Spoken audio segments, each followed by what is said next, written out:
प्रणाम सभी को। सभी का स्वागत है। सेट की योग क्लास की हम तैयारी कर रहे हैं और सेट की विभिन्न क्लासेस के अंदर हम आगे पहले पढ़ रहे थे हम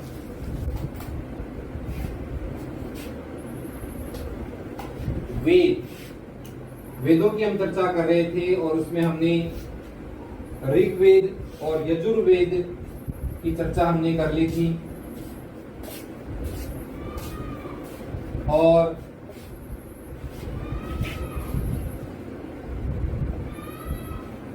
वेद की हमने चर्चा कर ली थी। आज हम चर्चा करेंगे सामवेद संहिता की।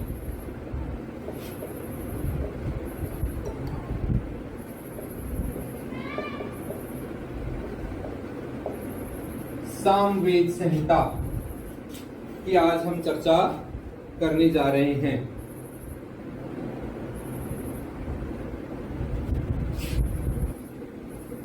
क्या पढ़ा दिया?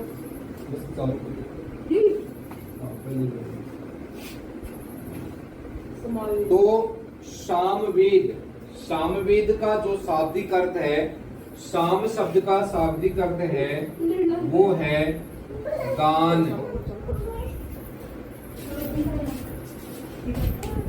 वो है गान, यानी जो ऋग्वेद के जो मंत्र हैं, जो वेदों के जो मंत्र हैं, उन मंत्रों को किस प्रकार से गाया जाए, विशिष्ट गान पद्धति से गाए जाते हैं, उनको साम कहते हैं। ऋग्वेद के मंत्रों को विशिष्ट गान पद्धति से जो गाए जाते हैं उनको साम कहते हैं।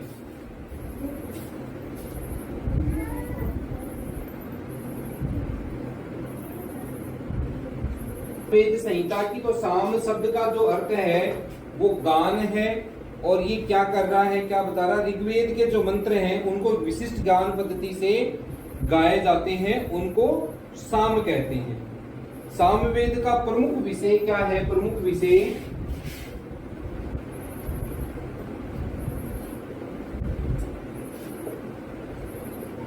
उपासना। प्रमुख विषय क्या है?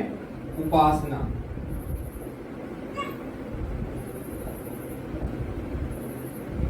ठीक है। और इसके देवता कौन है? देवता सूर्य हैं।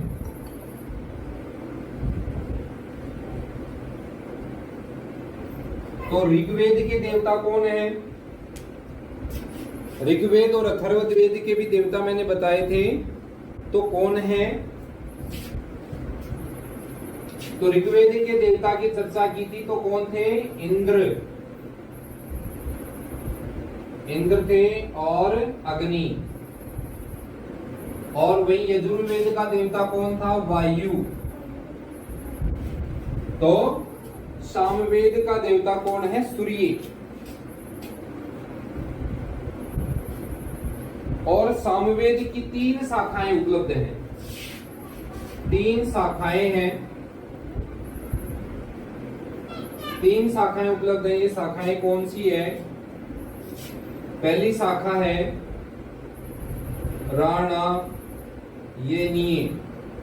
राणायनीय।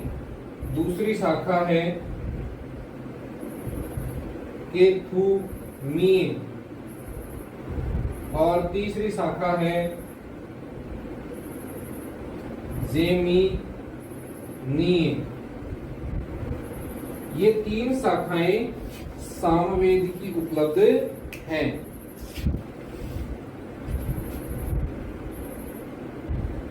और सामवेद को 2 भागों में विभक्त किया गया है। कौन से 2 भाग हैं? पूर्वार्चिक और उत्तरार्चिक 2 भाग बताए गए हैं। पहला भाग है पूर्वार्चिक और दूसरा भाग है उत्तरार्चिक। ठीक है। पूर्वार्चिक और उत्तरार्चिक 2 भाग बताए गए और इनके अंदर पूर्वार्चिक के अंदर तो 6 प्रपाठक हैं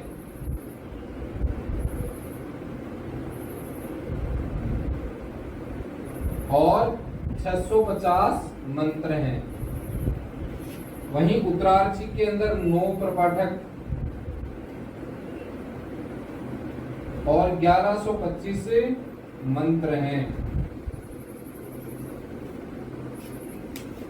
1125 सर पूर्वार्चिक और उत्तरार्चिक वापस बोलिए। पूर्वार्चिक और उत्तरार्चिक ये यजुर्वेद के 2 भाग हैं। इसके 6 पूर्वार्चिक के 6 प्रपाठक 6 प्रपाठक हैं और 650 मंत्र हैं, और उत्तरार्चिक के हैं उसके 9 प्रपाठक हैं और 1125 मंत्र हैं।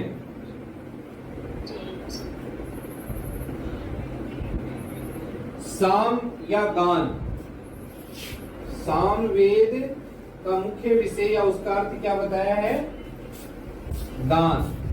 गान यानी गाना, भजन करना, या फिर यूं कहेंगे कि जो ऋग्वेद के जो मंत्र हैं उन मंत्रों को विशिष्ट रूप से गायन किया जाता है। उस विशिष्ट रूप की गायन की जो विशिष्ट पद्धति है उसे ही साम कहते हैं। तो गान के 4 प्रकार बताए गए हैं।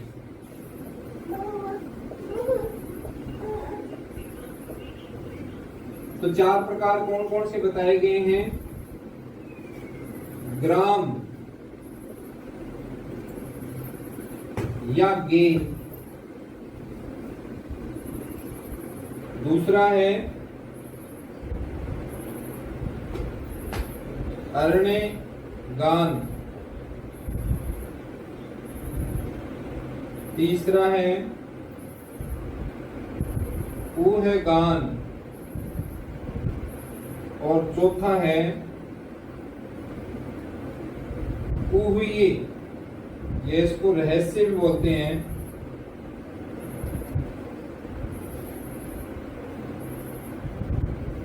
रहस्य गान, ये 4 गान के वेद में जो प्रकार बताए गए हैं, ग्राम या गेय, अरण्य गान, ऊह गान या ऊहिये गान या रहस्य गान की भी इसमें चर्चा की जाती है।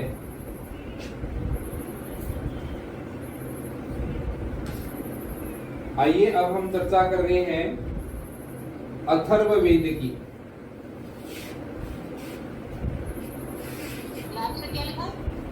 ऊहिये, बड़ा ऊ है, आधा और ये, या इसको रहस्य भी कहते हैं, रहस्य ज्ञान। अथर्ववेद संहिता।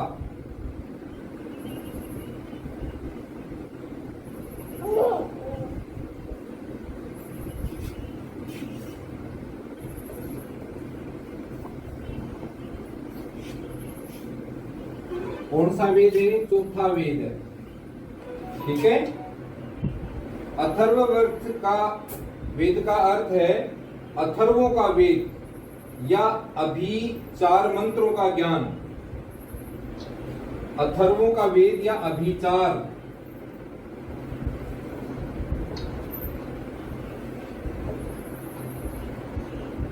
मंत्रों का ज्ञान। ठीक है। और ये अथर्वन ऋषि के नाम से इस वेद का नाम पड़ा। इस ऋषि कौन सा ऋषि है इसका? अथर्वन ऋषि है, इन्हीं के नाम पर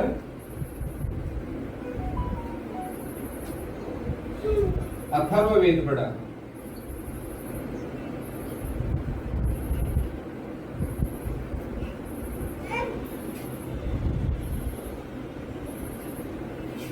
अथर्ववेद को 5 अन्य नामों से भी जाना गया है। इसके उपनाम नहीं, मतलब पर्यायवाची शब्द भी कहते हैं इनको। तो कौन कौन से हैं?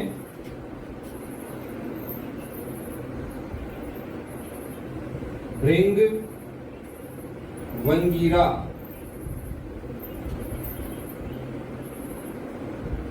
दूसरा है अथर्वा गिरा वेद। अथर्व गिरा वेद।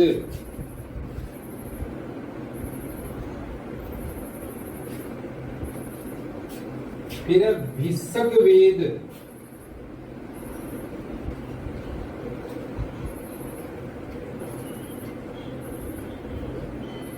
भिषक वेद। चौथा नाम है छत्रवेद,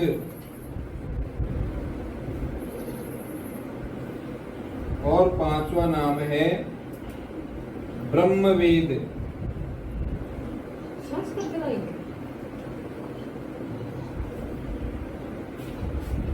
इस प्रकार से 5 नाम अथर्ववेद के और भी हैं। वो नाम है भृंग, वरिंगा, वरिंगरा, अथर्व, गिरावेद, विशक वेद और छत्रवेद और ब्रह्मवेद। ये 5 नामों से और भी इसको जाना गया है। इसके देवता सोम हैं। देवता कौन है?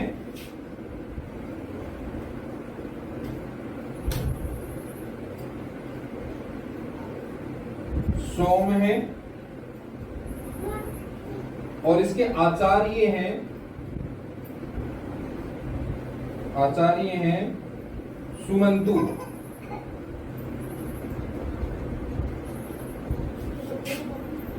ये कई बार क्वेश्चन कर लेते हैं कि अथर्ववेद का देवता कौन है, आचार्य कौन है। तो देवता सोम है, आचार्य सुमंतु है। इसको एक बार दोबारा रिपीट करेंगे। देवताओं के विषय के ऊपर ऋग्वेद के देवता अग्नि और इंद्र, और यजुर्वेद के वायु, सोमवेद के अभी किसको बताया था? सामवेद के देवता कौन बताया था? है सूर्य। और सोम कौन से देवता हैं? चंद्रमा। किसके हैं? अथर्ववेद के देवता सोम हैं। इस बात को आप ध्यान रखें। अथर्ववेद की 9 शाखाएं हैं।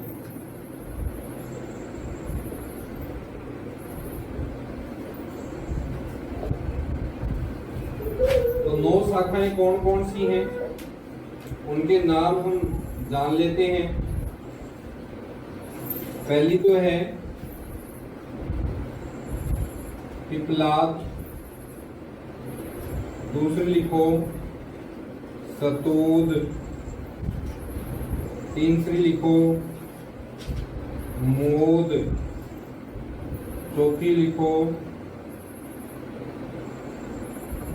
सोनकी, पांचवी लिखो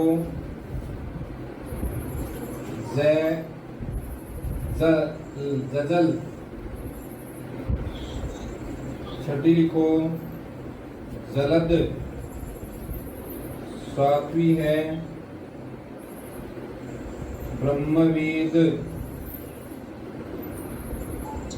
आठवीं है देवदर्श, और 9वीं है सारणवेद्य। ये 9 शाखाएं हैं। पिपलाद, सतोद, मोद, सोनकी, जलद, जलद, ब्रह्मवेद, देवदर्श और चारणवेद्य।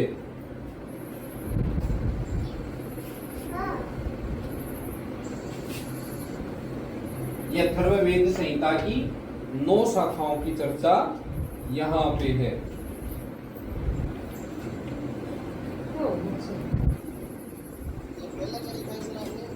पिपलाद, पी आधा पै लाद, जवाब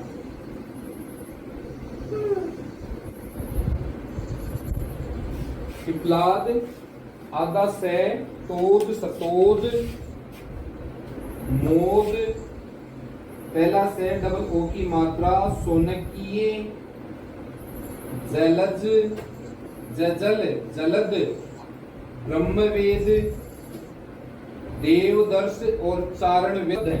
पिपलाद और सोनकीय, ये 2 शाखाएं उपलब्ध हैं, अन्य शाखाएं उपलब्ध नहीं है। इनमें 20 कांड है। इन दोनों में कितना है? 20 कांड हैं। और 730 सूक्त हैं, 730 सूक्त हैं और 6000 के लगभग मंत्र हैं।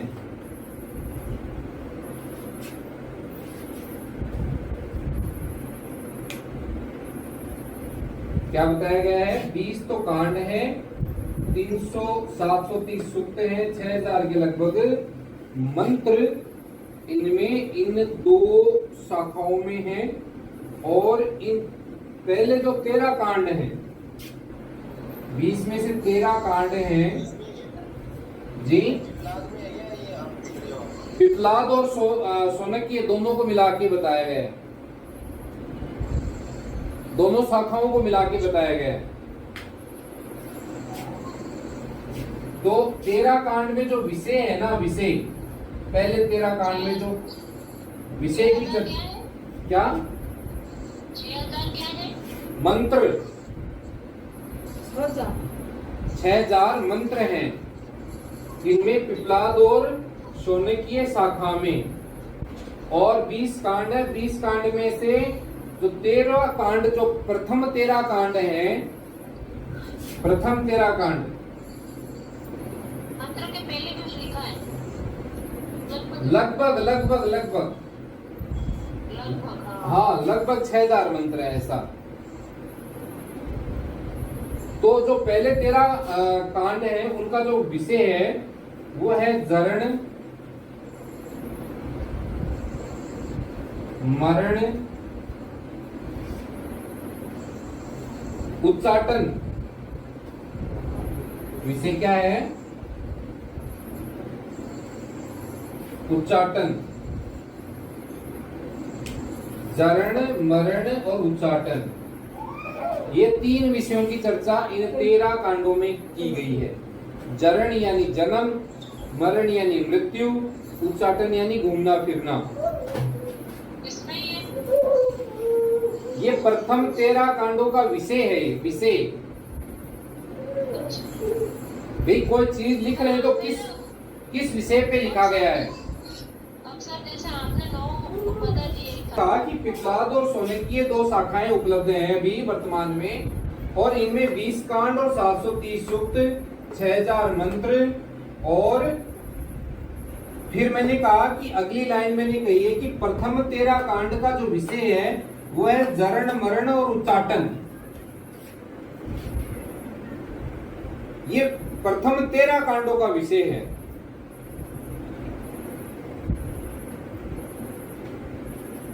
ठीक है, हाँ जी, आगे बढ़ू क्या? हाँ जी। ठीक है,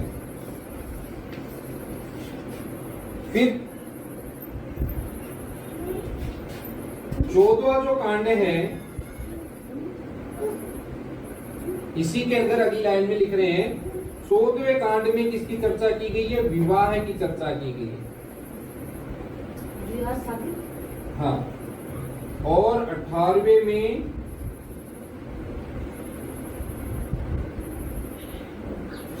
श्राद्ध। विवाहों में श्राद्ध है। हाँ, 18वें कांड में श्राद्ध की चर्चा की गई है। और 19वें कांड में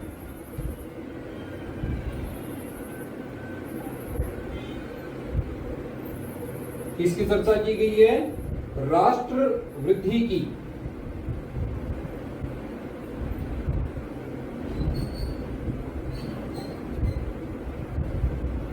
राष्ट्र वृद्धि की चर्चा की गई है। और 20वें कांड में सोमयाग की चर्चा की गई है। 20वें कांड में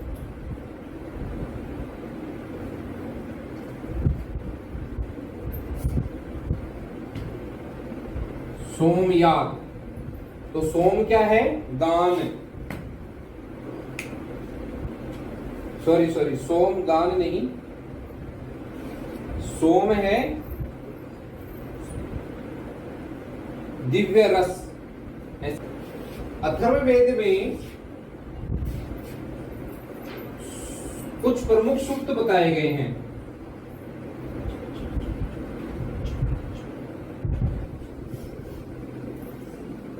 कितने बताए गए हैं? प्रमुख सूक्त 11 सूक्त बताए गए हैं। उन 11 सूक्तों के बारे में हम जानेंगे। पहला सूक्त है भेषज सूक्त। वो आपने चर्चा की थी ना कि अथर्ववेद आयुर्वेद भी वेद है। तो आयुर्वेद किसका अंग है? अथर्ववेद का अंग है। उसका सूक्त है वो भेषज है। भेषज यानी औषधि। यानी आयुर्वेद में औषधि की चर्चा है। फिर है आयुष्य सूक्त।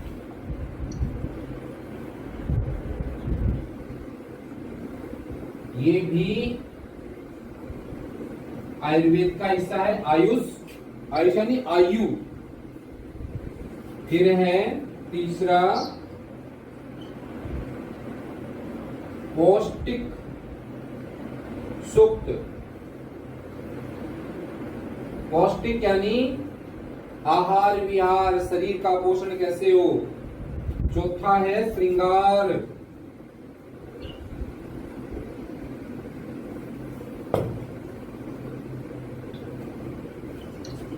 सौंदर्य की चर्चा इसमें है। पांचवा है प्रायश्चित।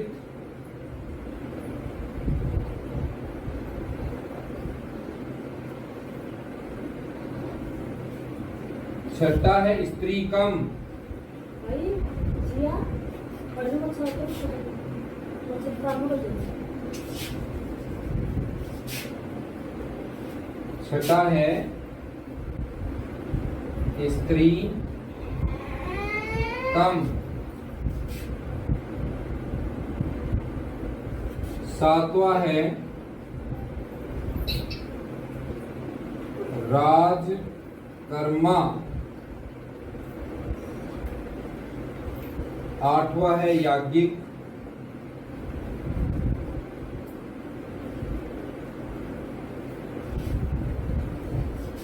नौवां है कुंताप।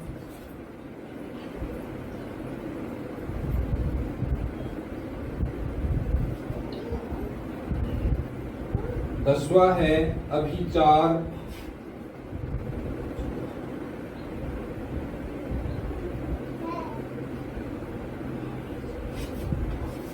और 11वां मैं यहां लिख देता हूं दार्शनिक सूक्त।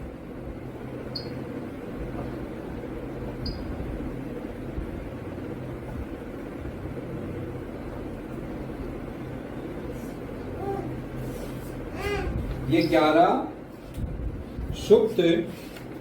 सूक्तों की चर्चा यहां। पहली तो थी संहिता। ठीक है, संहिताओं की हमने चर्चा कर ली थी। और दूसरा है ब्राह्मण। ब्राह्मण ग्रंथों की बात है ना, वेद के ग्रंथ हैं तो ब्राह्मण ग्रंथों का स्थान है। और ब्राह्मण ग्रंथ है वो वैदिक संस्कृति, धर्म और दर्शन को समझाने में सहायक होते हैं। हम जानेंगे कि ऋग्वेदीय ब्राह्मण ग्रंथ। तो ऋग्वेदीय ब्राह्मण ग्रंथ हैं कौन से हैं? ऐतरेय,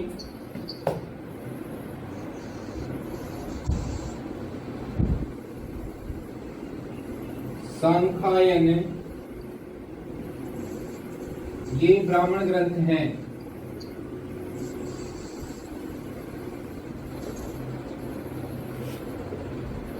ऐतरेय ब्राह्मण ग्रंथ और सांख्यायन ब्राह्मण ग्रंथ हैं वो ऋग्वेदीय ब्राह्मण। फिर है यजुर्वेदीय।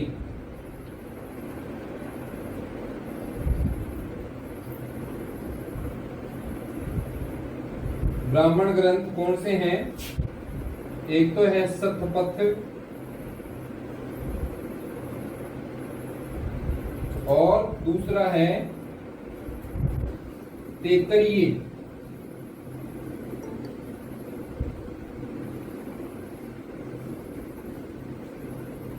तैत्तिरीय ब्राह्मण ग्रंथ। बाद में कौन सा वेद आता है?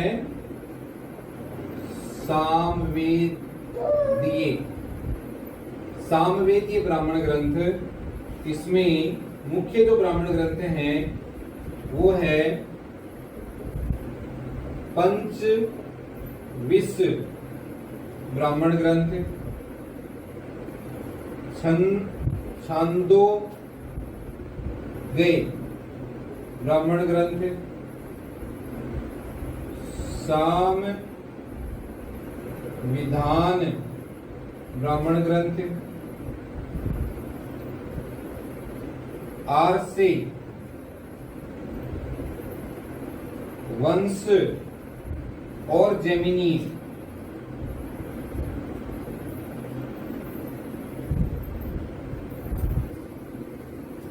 जेमिनीय ब्राह्मण ग्रंथ।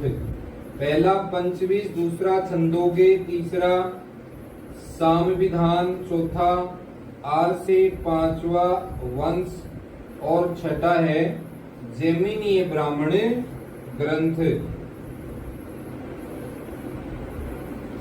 ये सब ब्राह्मण ग्रंथ हैं, सामवेदीय ब्राह्मण ग्रंथ हैं।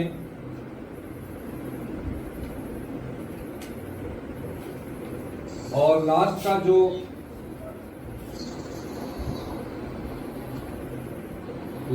जो चौथा वेद है वो कौन सा वेद है? अथर्ववेद।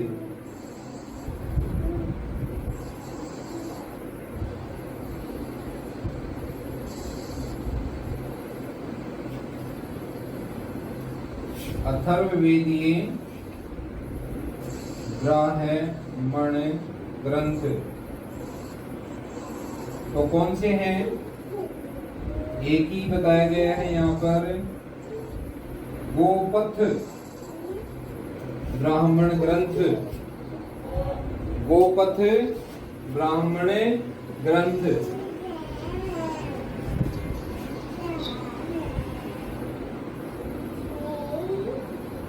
सामवेदीय 6 हैं और अथर्ववेदीय 1 बताया गया है। सामवेदीय 6 कौन कौन से? पंचविंशय, छांदोग्य, सामविधान, आरसे, वंश, जेमिनीय। और अथर्ववेद का जो ब्राह्मण ग्रंथ है वो है गोपथ ब्राह्मण ग्रंथ। अरण्यक तीसरा है आरण्यक। अरण्य का अर्थ होता है वन। ब्राह्मण ग्रंथों के बाद में आरण्यक ग्रंथों का स्थान है। ये ग्रंथ ब्राह्मण ग्रंथों और उपनिषदों के बीच की कड़ी हैं।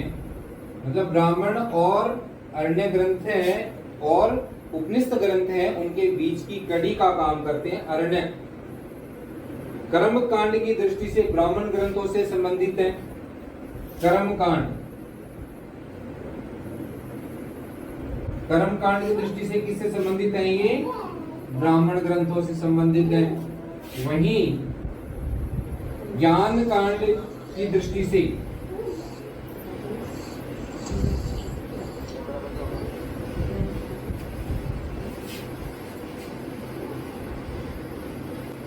वो कर्म कांड की दृष्टि से ब्राह्मण ग्रंथों से और ज्ञान कांड की दृष्टि से जो चौथा उपनिषद है इनसे संबंध रखते हैं। इन अरण्य ग्रंथों में यज्ञ की आध्यात्मिक व्याख्या की गई है। यज्ञ की आध्यात्मिक व्याख्या की गई है।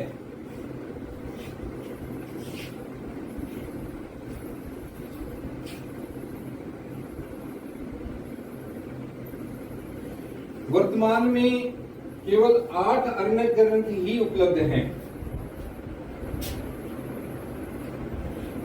8 भी नहीं है, 6 ही उपलब्ध हैं।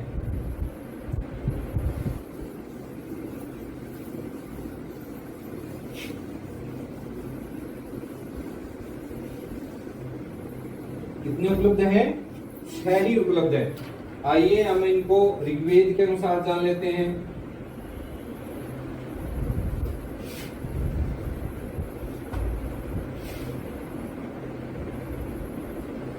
ऋग्वेद, यजुर्वेद,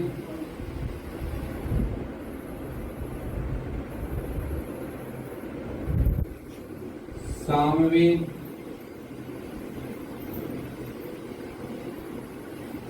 और अथर्ववेद के अंदर अरण्य ग्रंथ कोई सा भी नहीं है। ऋग्वेद में अरण्य ग्रंथ है ऐतरेय,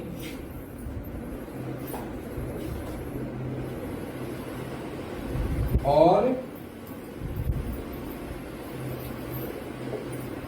सांख्यायन।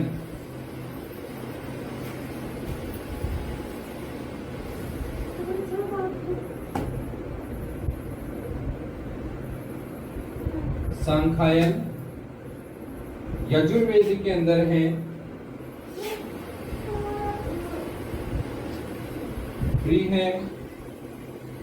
बृहदारण्यक और मित्रायणी अरण्यक।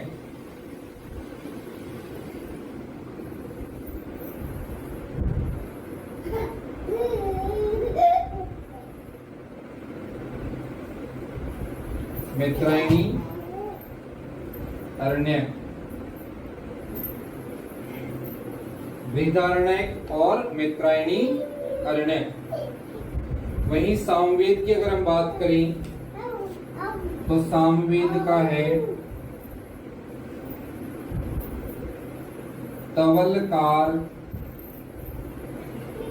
और छंदोगय अरण्यक। तवलकार और छंदोगय अरण्यक जो ग्रंथ हैं वो घोषणा करने जा रहे हैं, वो है उपनिषद।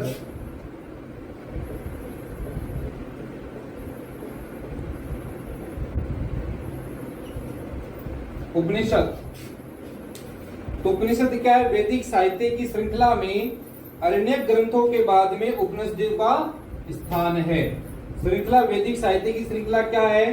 संहिता, ब्राह्मण ग्रंथ, अरण्यक ग्रंथ और उपनिषद। ठीक है।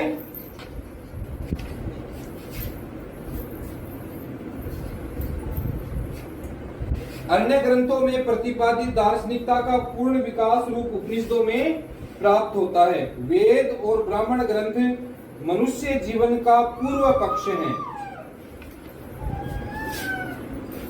वेद और ये संहिता और ब्राह्मण की बात कर रहे हैं, ये कह रहे हैं कि पूर्व पक्ष है, मनुष्य जीवन का पूर्व पक्ष है।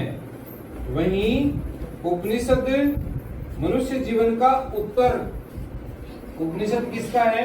उत्तर पक्ष है।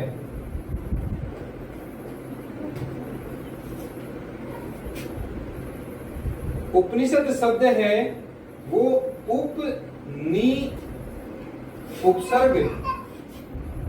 उपनिषद किससे बना है? उप प्लस नी,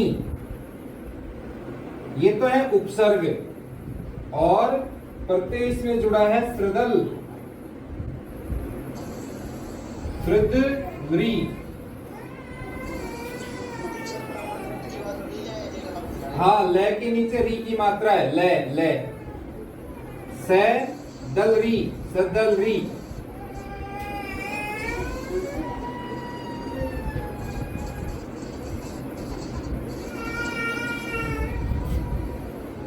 इसके निष्पादन से उपनिषद बना है। और उप का अर्थ होता है समीप।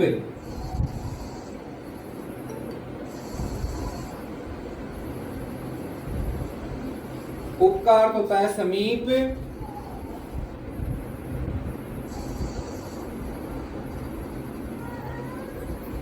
और नी का अर्थ होता है निश्चय पूर्वक।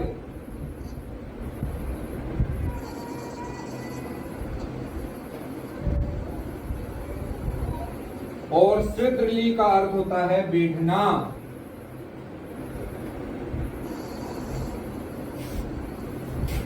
यानी उपनिषद का अर्थ हुआ गुरु के समीप श्रद्धा पूर्वक, भक्ति पूर्वक, विनम्रता पूर्वक बैठकर ज्ञान प्राप्त करना। उपनिषद का अर्थ क्या हुआ? गुरु के पास, गुरु के समीप श्रद्धा पूर्वक, भक्ति पूर्वक, विनम्रता पूर्वक बैठकर ज्ञान प्राप्त करना उपनिषद का शाब्दिक अर्थ हुआ।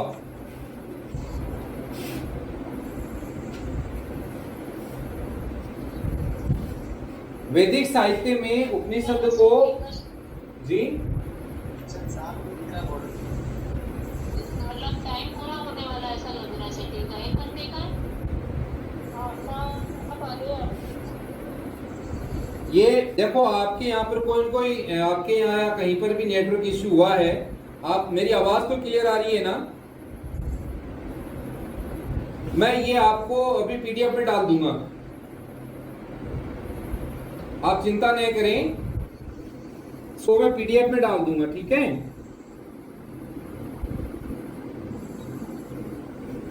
मेरी आवाज आ रही है ना क्लियर? ये बताइए आप मुझे। आ रही आवाज? ठीक है, ओके, आगे बढ़ते हैं फिर।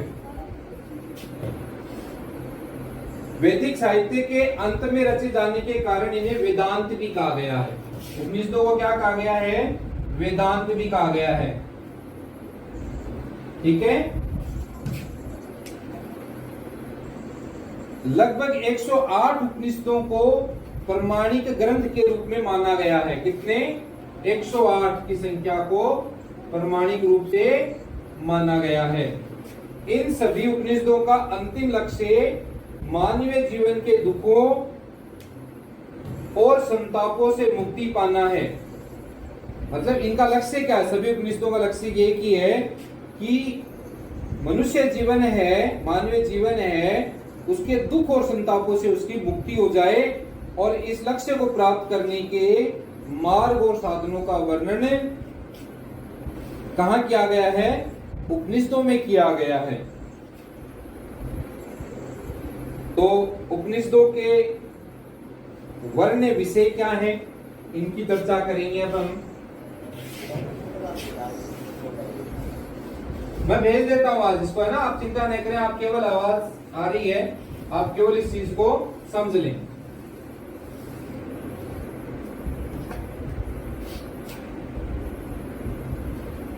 उपनिषदों का वर्ण विषय।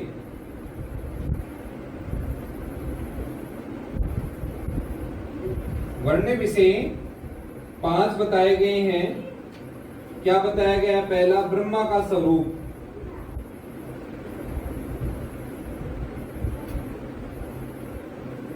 यानी परमात्मा के बारे में बताया गया है।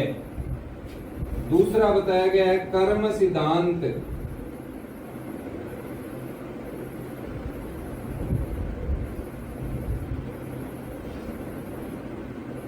तीसरा बताया गया है कर्मों की उपयोगिता।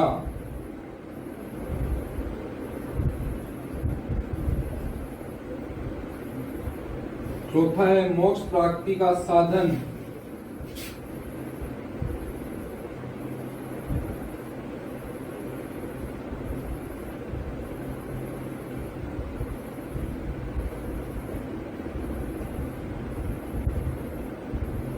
और 5वां है नैतिकता।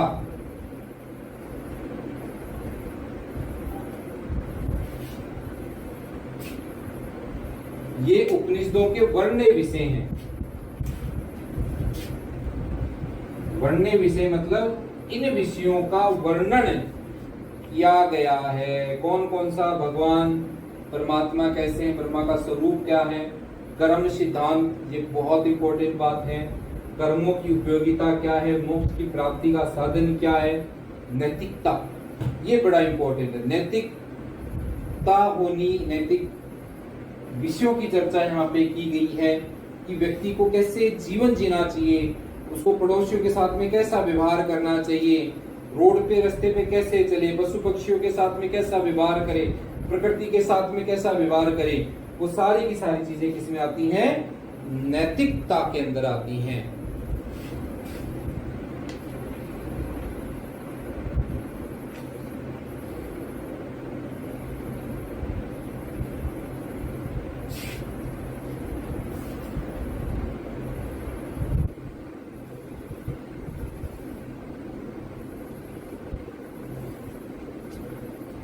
यहां तक बात समझ में आई? आगे बढ़ूं?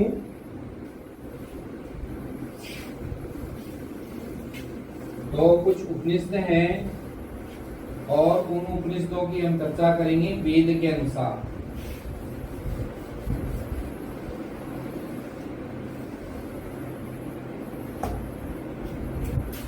यानी उपनिषद हैं तो ऋग्वेदीय कौन से हैं?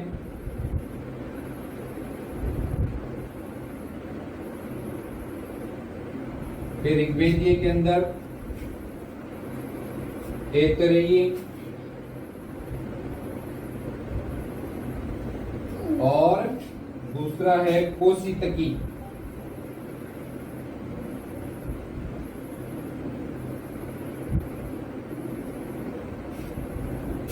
फिर है यजुर्वेदीय,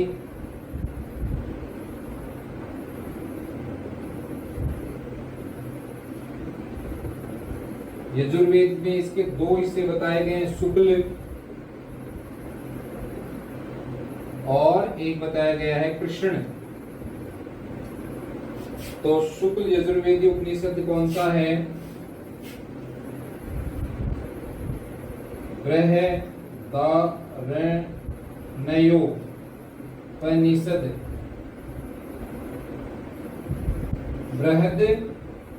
बृहदारण्यो उपनिषद। और ईशावास्यो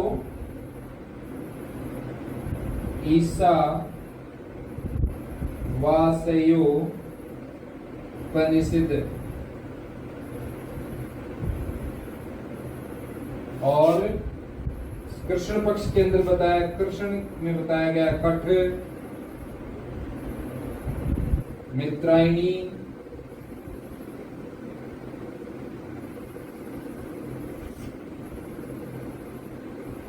श्वेताश्वर,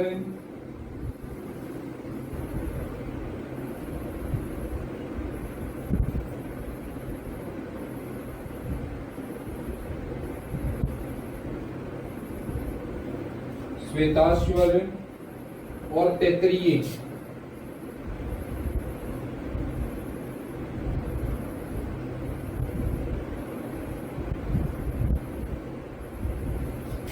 ऋग्वेदीय, ऐतरेयी और कौशितकी।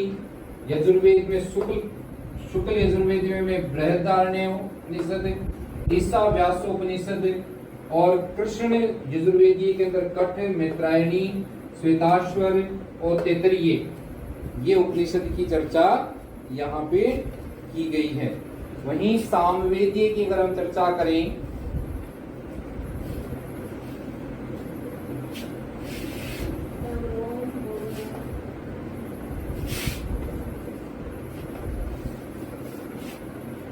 तो सामवेदीय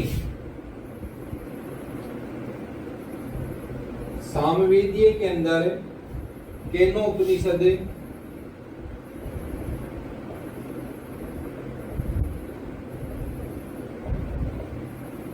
और छांदोग्योपनिषद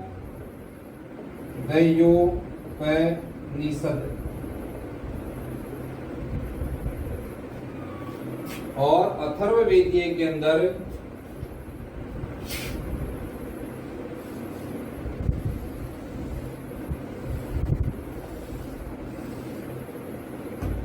प्रमुख उपनिषद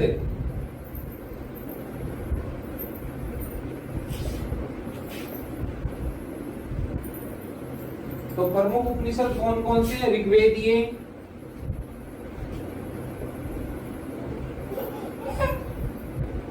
तो ऋग्वेद के अंदर दो प्रमुख हैं। एक तो है ऐतरेय ऐतरेय उपनिषद और दूसरा है कौशितकी, ठीक है। फिर है यजुर्वेदीय,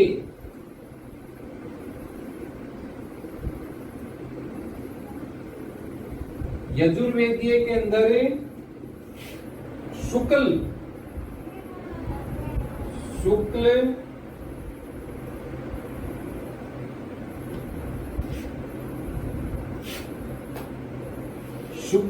जो यजुर्वेदीय वेद है उसके पाठ हैं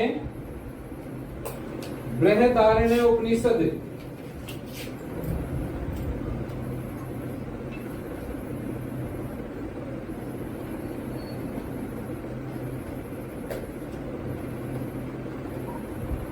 बृहदारण्य उपनिषद, और दूसरा है ईसा वासयोपनिषद।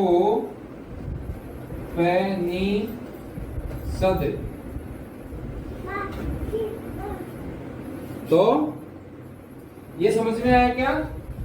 शुक्ल और फिर इसी का जो पार्ट है वो कृष्ण यजुर्वेदीय।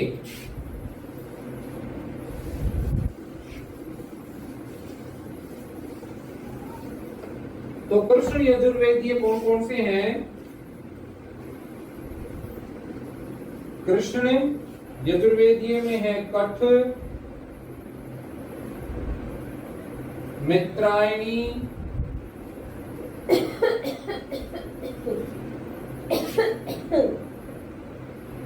श्वेतास्वर और तैत्तिरीय।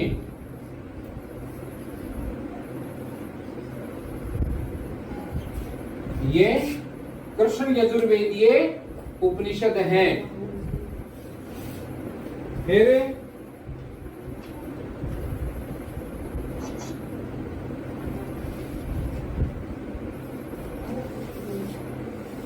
अगला देख रहे हैं हम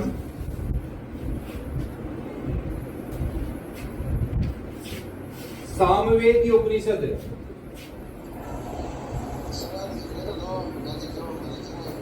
है जी, मैं भेज दूंगा, हनुमान जी भेज दूंगा, चिंता मत करो आप। सामवेदी उपनिषद में केनोपनिषद,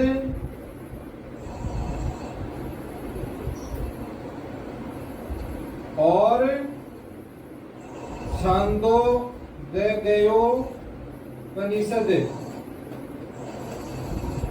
जिन्होंने म्यूट ऑन कर रखा है प्लीज म्यूट ऑफ कर लें। केनोपनिषद और छांदोग्यो उपनिषद, और फिर लास्ट में है अथर्ववेदीय।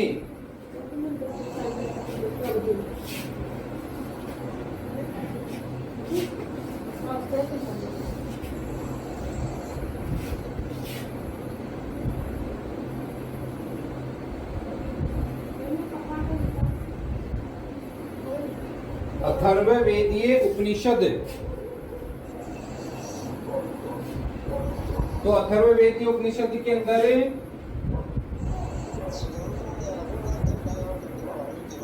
क्या कह रहे हो हनुमान जी? अब म्यूट ऑफ करिए। देखो,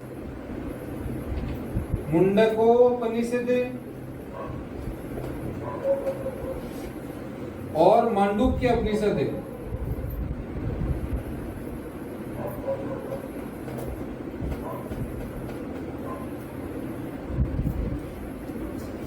ये हमारे उपनिषदों की चर्चा यहां पे कंप्लीट होती है।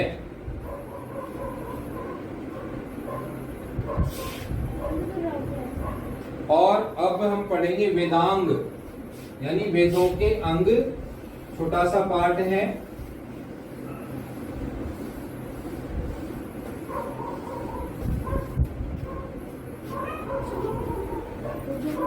3 छोटे छोटे पार्ट और हैं, फिर ये चैप्टर हमारा क्लियर हो जाएगा। फिर हम आगे के चैप्टर को कल की क्लासों में पढ़ेंगे। वेदांग, वेदांग यानी वेदों के अंग।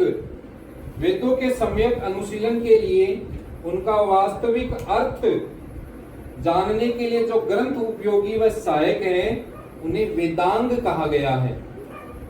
वेदांग के 6 प्रकार हैं। इसके कितने प्रकार हैं? 6 प्रकार हैं। तो 6 कौन कौन से हैं? शिक्षा, दूसरा है व्याकरण, तीसरा है छंद, चौथा है निरुक्त,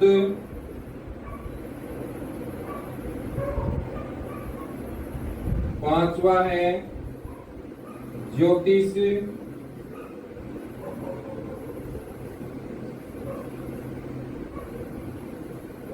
और छठा है कल्प। ये वेदांग के 6 अंग हैं और इनके 6 प्रकार बताए गए हैं। शिक्षा, शिक्षा को बताया गया है नासिका। वेद पुरुष की क्या बताई गई है? नासिका। वेद को मान लीजिए एक पुरुष है और उस पुरुष की नासिका क्या है? शिक्षा। और व्याकरण को कहा गया है मुख, छंद को कहा गया है पाद पैर, और निरुक्ति को कहा गया है स्रोत, स्रोत या कान, और ज्योतिष को कहा गया है आंख, नेत्र, और कल्प को कहा गया है हाथ। ठीक है, ये वेद पुरुष का शिक्षा नासिका है, व्याकरण मुख है, छंद पाद है, निरुक्त स्रोत है, ज्योतिष आंख है। ठीक है, अब इनकी छोटी छोटी बातें कर लेते हैं यहीं पर ही। वेदों के उच्चारण का ज्ञान भांति भांति भली भांति प्राप्त होता है किससे? शिक्षा से। और इसके 6 अंग शिक्षा की वर्ण, स्वर, मात्रा, बल, साम, संतान। व्याकरण अति गूढ़ वेद मंत्रों का अर्थ स्पष्ट करता है तथा वेद मंत्रों को सुरक्षित भी करता है। वो क्या है? व्याकरण। और पाणिनि ने व्याकरण के 5 प्रयोजन बताए हैं। केवल सुनने लिखने की आवश्यकता नहीं है। रक्षा, ऊह, आगम, लघु, असंदेह है, ये मैं आपको भेज दूंगा। और छंद के बारे में चर्चा करते हुए कह रहे हैं वेद छंदोमयी वाणी है, अतः वेद मंत्रों की शुद्धता और उसके लयबद्ध ज्ञान के लिए छंद शास्त्र की रचना हुई। और ये 7 मुख्य रूप से 7 छंद बताए गए। कौन कौन से? गायत्री, अनुष्टक, पंक्ति, बृहति, उष्णिक, त्रिस्फुट और जगती। और निरुक्त, निरुक्त की चर्चा करें तो निरुक्त है स्रोत। कह रहे कि निरुक्त और व्याकरण दोनों का विषय समान है, शब्द ज्ञान और शब्द की व्युत्पत्ति। निरुक्ति के प्रतिपाद 5 विषय हैं। वो कौन कौन से हैं? वर्णागम, वर्ण विषयम, वर्ण विकार, वर्णनाश और अर्थार्थीसमय। ज्योतिष, ज्योतिष आंख है, क्या बता रहा है? समय की गणना ज्योतिष शास्त्र का मुख्य अंग है। वहीं कल्प की चर्चा करें तो हाथ है, अर्थ है विधि, विधान, नियम, न्याय, कर्म और आदेश। ये किसमें है? कल्प में। और इसके 4 भाग हैं, स्रोत सूत्र, गृह्य सूत्र, धर्म सूत्र और शूल्व सूत्र। केवल इतना को सुनना ही है, इतना ही काफी है। और अब 2 चीजें और रह गई हैं, 2 पॉइंट और रह गए हैं। आज का चैप्टर यही समापन हो जाएगा।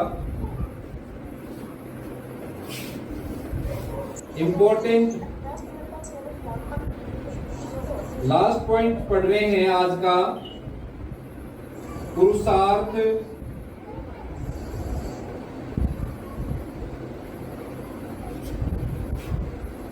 चतुष्टय।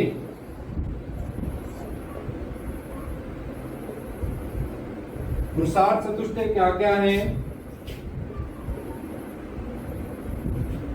धर्म, अर्थ, काम, मोक्ष।